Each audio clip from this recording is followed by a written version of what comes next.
부모와 자식, 친구, 회사 동료 등 주변 사람에게 잘해주고 상처받은 경우가 많이 있습니다.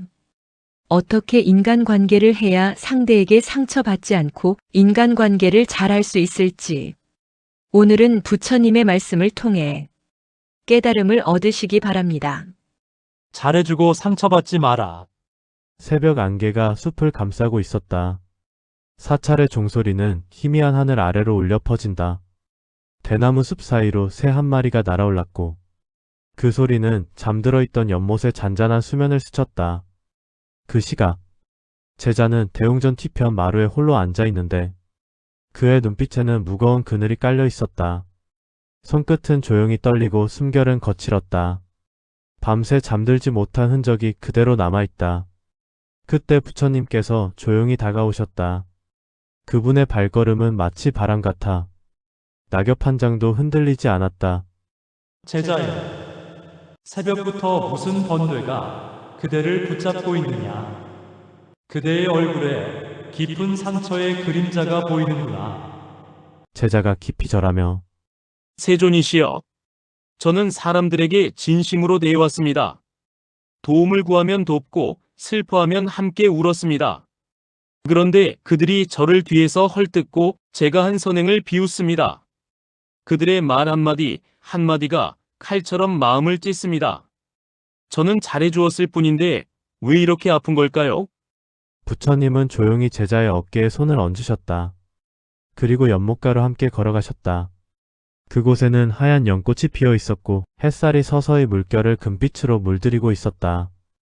제자여, 이 연못을 보아라. 물은 맑고 고요하다. 그러나 누군가 돌을 던지면 물결이 일고 그 속에 잠시 탁함이 돈다. 그렇다고 해서 물이 본래 더러워진 것이냐? 아닙니다. 세존이시여, 잠시 흔들릴 뿐 다시 맑아집니다. 그렇다. 그대의 마음도 그러하다. 남의 말과 행동이 돌처럼 던져질 때 그대가 그것을 나에게 상처를 주었다고 붙잡는 순간 그 마음의 물이 탁해지는 것이다. 그러나 그대를 비추는 본성은 본래 맑다. 돌이 아니라 그대의 집착이 그 물을 흐리게 하는 것이다. 제자는 눈을 감았다. 그 말은 단순했으나 마음 깊은 곳을 흔들었다. 세존이시여, 사람이 어찌 그리 냉정할 수 있습니까? 도움을 받고도 감사하지 않고 진심을 보여도 오히려 비웃습니다. 그들의 마음을 이해하려 하면 할수록 저는 점점 지쳐갑니다. 부처님은 잠시 침묵하시더니 연못가의 한 연잎을 가리키며 말씀하셨다. 제자여, 저 연잎 위에 물방울을 보아라. 햇살을 받아 반짝이지만 연잎은 그 물을 품지 않는다. 물이 흘러가면 다시 맑은 잎만 남는다. 그대도 그와 같아야 한다.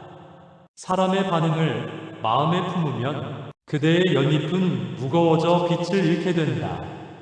하지만 세존이시여, 저는 자비를 베풀라 배웠습니다. 자비란 남의 아픔을 함께 느끼는 것이 아닙니까? 그렇다면 제가 상처받는 것도 자비의 일부가 아닌지요? 부처님은 고개를 천천히 저으며 미소 지었다. 제자여, 자비는 함께 느끼되 함께 빠지는 것이 아니니라. 남의 고통을 이해하되 그 고통 속으로 스스로를 던지는 것은 연민이 아니라 어리석음이다. 그대가 자비를 행하면서 상처를 받는다면 그대의 자비 속에는 나라는 그림자가 섞여 있는 것이다. 내가 이렇게 했는데 왜 몰라줄까? 내가 이렇게 도왔는데 왜 배은망덕할까? 그 마음이 바로 고통의 씨앗이니라. 세존이시여, 그렇다면 사람들에게 잘해주지 말아야 합니까? 이 세상에서 선하게 살아도 상처뿐이라면 왜 굳이 자비를 베풀어야 합니까? 부처님은 잠시 미소를 거두고 하늘을 바라보며 천천히 말씀하셨다. 제자여, 태양을 보아라. 그 빛은 구름이 가려도 비추고 사람이 등을 돌려도 비춘다. 태양은 누가 나를 보아주느냐 묻지 않는다. 빛나는 것은 태양의 본성일 뿐이니라. 그대의 선행도 그러해야 한다. 남이 알아주든 몰라주든 그대의 자비는 그대의 성품에서 흘러나와야 한다. 선행은 상대를 위한 것이 아니라 그대 마음의 정화를 위한 수행이니라. 제자는 조용히 고개를 떨구었다. 그의 눈가에는 눈물이 맺혔다. 그것은 슬픔의 눈물이 아니라 무언가를 이해한 자의 눈물이었다. 부처님은 다시 걸음을 옮기며 제자에게 물었다. 제자여, 그대는 사람들이 그대를 비난할 때 그 비난이 그대의 진실을 바꾸었다고 생각하느냐? 아닙니다. 그들의 말은 제 마음을 아프게 했을 뿐 제가 어떤 사람인지를 바꾸지는 못했습니다. 그렇다. 그대의 본성은 그들의 말에 의해 바뀌지 않는다. 그러나 그대의 마음이 그 말을 붙잡으면 그때 괴로움이 생기는 것이다. 그대가 손에 불덩이를 쥐고 이건 내 것이다 하면 그 불은 그대를 태울 것이다. 그러나 손을 펴면 불은 떨어져 그대는 다치지 않는다. 이것이 상처의 이치다. 부처님은 이어 말씀하셨다. 제자여, 그대가 사람들에게 잘해준 것은 선한 일이다. 그러나 선행은 씨앗과 같다. 그 씨앗이 언제, 어디서, 어떻게 피어날지는 알 수 없다. 때로는 돌틈에서, 때로는 늪 속에서 피어난다. 그대는 그 열매를 기대하지 말고 그저 씨앗을 뿌리는 일에 머물러라. 세존이시여. 그렇다면 저는 언제까지 이렇게 씨앗만 뿌려야 합니까? 누군가가 제 마음을 밟아도 그냥 웃어야 합니까? 부처님은 연못의 잔잔한 물결을 바라보며 말씀하셨다. 제자여, 웃을 필요도 억지로 참을 필요도 없다. 다만 그대를 해친 말과 행동이 그대 마음에 뿌리 내리지 않게 하라. 그대가 그것을 마음에 두지 않으면 그 상처는 그대의 길 위에서 사라진다. 미워하지 말되 잊지도 말라. 다만 그 일을 배움으로 삼아라. 그대가 남을 이해하는 마음을 조금 더 넓힌다면 그 고통은 수행이 된다. 시간이 흘러 저녁 노을이 사너리를 붉게 물들였다. 새들은 나뭇가지로 돌아가고 연못 위에는 고요가 내려앉았다. 제자는 부처님께 다시 합장하며 말했다. 세존이시여. 이제 조금 알겠습니다. 제가 상처받은 것은 남이 나쁘기 때문이 아니라 제가 돌려받고 싶었기 때문이었습니다. 선행을 주고 사랑을 주면서도 그 안에 나를 놓지 않았습니다. 부처님은 미소를 지었다. 그 미소는 노을보다 더 따뜻했다. 제자여, 그대가 진심으로 깨달았구나. 잘해주고 상처받지 않으려면 나라는 생각을 내려놓아야 한다. 그대가 행한 선행이 그대의 업을 정화하는 과정이라 여기면 그 어떤 배신도 그대를 무너뜨리지 못하리라. 제자는 합장하고 물었다. 세존이시여. 그럼 이제 어떻게 살아야겠습니까? 제자여, 연잎처럼 살아라. 비가 내려도 젖지 않고 햇살이 비쳐도 자만하지 않는다. 그대가 사람에게 잘하되 그 마음이 머물지 않으면 그대는 세상 속에서 자유로울 것이다. 세상은 그대를 이해하지 못할 때가 많다. 그러나 그대가 자신을 이해하면 그것으로 충분하다. 그날 밤 제자는 법당 앞에서 한참을 서 있었다. 별빛이 대웅전 지붕 위에 쏟아졌고 연못 위에는 바람 한 점 없었다. 그는 조용히 눈을 감고 마음속으로 되뇌었다. 이제부터는 잘해주되 머물지 않겠습니다. 상처받지 않고 비우겠습니다. 그 순간 그의 얼굴에는 고요한 미소가 번졌다. 그의 마음은 비로소 연잎처럼 맑고 가벼워졌다. 부처님의 말씀을 다시 한번 되새겨 보겠습니다. 잘해주고 상처받는 이유는 기대 때문이다. 참된 자비는 상대를 구속하지 않는다. 선행은 거래가 아니라 수행이다. 연잎처럼 행하되 머물지 말라. 이제부터 법구경의 해석으로 말씀드리겠습니다. 잘해주고 상처받지 마라. 법구경으로 본 부처님의 가르침에서 1. 상처의 뿌리. 기대에서 비롯된다. 남이 나를 욕해도 나는 미워하지 않으리. 미움으로 미움을 이길 수 없나니. 오직 사랑으로서만 미움을 이길 수 있느니라. 법구경 제5개. 사람에게 잘해주고 상처받는 이유는 그 선행 속에 기대가 섞여 있기 때문이다. 내가 잘했으니 나를 알아주겠지. 내가 도왔으니 그도 나를 도와주겠지. 이 마음이 바로 상처의 씨앗이다. 법구경에서 말하듯 미움은 미움으로 사라지지 않는다. 기대도 실망으로는 사라지지 않는다. 사랑으로 준다면 그 보답 또한 바라지 않는다. 진정한 자비는 결과가 아니라 그 행위 자체에서 완성된다. 2. 선행은 거래가 아니다. 악을 악으로 갚지 말라. 악을 버리고 선을 행하라. 선을 지키는 이는 이 세상과 저 세상에서 평화를 얻으리라. 법구경 제223개. 선행은 거래가 아니다. 내가 선을 베풀었으니 좋은 결과가 와야 한다는 생각은 이미 선이 아니다. 선은 그 자체로 자유로워야 한다. 부처님은 선을 뿌리는 씨앗으로 보셨다. 그 열매가 언제 어디서 피어날지는 알 수 없다. 그대가 상처받는 것은 열매를 조급히 바라보기 때문이다.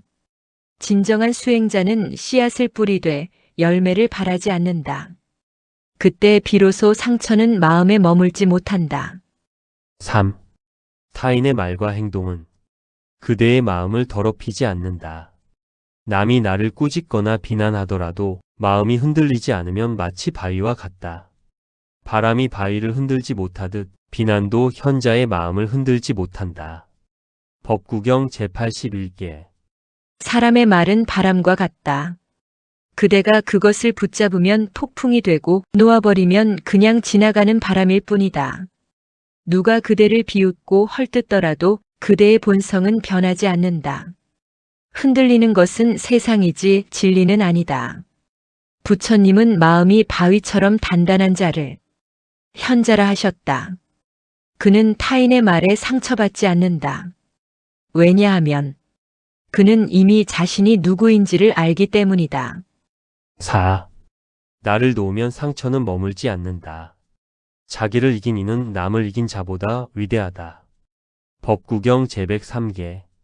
세상에서 가장 어려운 싸움은 남이 아니라 자기 자신과의 싸움이다. 잘해주고 상처받는 마음 속에는 내가 있다. 내가 이렇게 했는데 왜 몰라줄까? 내가 있는 한 상처는 사라지지 않는다. 부처님은 말씀하셨다. 남을 이기려 하지 말고 자신의 반응을 다스리라. 남이 무례해도 그 무례함을 받아들이지 않으면 그 상처는 그대에게 머물 수 없다. 5. 연잎처럼 머물지 말라. 연못의 연잎에 물이 머물지 않듯 깨달은 이는 욕망과 집착에 머물지 않는다. 법구경 제336개 욕품. 연잎 위에 물방울은 맑지만 머물지 않는다. 그대의 마음도 그러해야 한다. 칭찬이 오면 머물지 말고 비난이 와도 머물지 말라. 칭찬은 교만을 부르고 비난은 분노를 부른다. 그러나 연잎처럼 살아가는 이는 그 모든 것을 비추되 묻히지 않는다. 이것이 상처받지 않는 마음의 상태이다. 6. 타인을 이해할수록 상처는 줄어든다. 모든 것은 마음에서 비롯되고 마음이 선하면 행복이 그림자처럼 따른다. 법구경 제2개. 상처는 타인의 행동보다 그 행동을 해석하는 내 마음에서 생긴다. 그가 거칠게 말한 것은 그의 어리석음 때문이다. 그가 은혜를 잊은 것은 그의 업 때문이다. 그것이 나를 해치려는 의도가 아닐 수도 있다. 부처님은 모든 것은 마음에서 비롯된다 하셨다. 그대의 마음이 맑으면 남의 행동이 그대를 더럽히지 못한다. 상처도 결국 마음이 만든 그림자일 뿐이다. 7. 잘해주되 머물지 말라. 행하되 집착하지 말라. 머무는 마음이 없으면 괴로움도 머물지 못하리라. 법구경 제348개. 잘해주는 것은 아름답다. 그러나 그 선행에 마음이 머물면 그것은 곧 괴로움이 된다. 남이 몰라준다고 해서 그대의 선이 사라지는 것은 아니다. 그대가 행한 모든 선은 그대의 업을 정화하고 그대의 마음을 더 맑게 한다. 그러므로 잘해주고 상처받지 않으려면 머무는 마음을 버려야 한다. 행하되 그 결과에 머물지 말라. 그때 그대는 진정으로 자유롭다. 8. 상처는 마음이 만든 그림자다. 몸은 병들어도 마음이 병들지 않으면 지혜로운 자는 끝내 쓰러지지 않는다. 법구경 제41개. 세상은 늘 불완전하고 사람의 마음은 자주 변한다. 그러나 부처님은 말씀하셨다. 몸이 아파도 마음이 아프지 않으면 괴로움은 그치리라. 그대가 잘해주고 상처받는 이유는 세상이 아니라 마음 때문이다. 마음이 집착하면 상처가 되고 비우면 평화가 된다.